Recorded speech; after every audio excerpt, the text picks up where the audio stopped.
এবার মমতা বন্দ্যোপাধ্যায়ের হজ আশঙ্কা। তৃণমূল সুপ্রিমো মমতা বন্দ্যোপাধ্যায় তিনি এবার হজ আশঙ্কা, তিনি বলছেন ৯,০০০ লোককে হজে যেতে বলছে। সব শয়তানি বোকামি করবেন না, দয়া করে নিজের ভোট দেবেন, ভোট না দিলে এনআরসি করে দেশ থেকে তাড়াবে।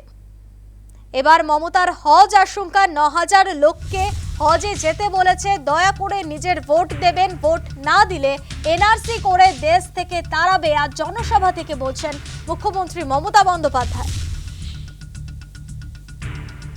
ঠিক কি বলেছেন তৃণমূল সুপ্রিমো, শোনাবো আপনাদের।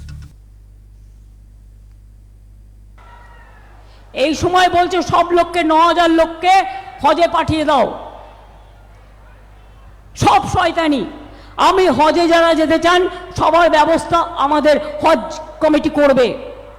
দয়া করে নিজের ভোটটা দিয়ে যাবেন, বোকামি করবেন না। যদি ভোট না দিয়ে যান, যারা যেতে চান, যাদের পারমিশন আছে, কথা দিচ্ছি হজ কমিটি দেখবে। কিন্তু ভোট না দিয়ে কেউ যাবেন না, গেলে আপনাকে এনআরসি করে দেশ থেকে বিতাড়িত করবে। তখন কিন্তু আমায় দোষ দেবেন না। হজের অনেক টাইম আছে, প্রতিবার ভোটের সময় ফেলে যাতে এখানকার লোক ভোট দিতে না পারে।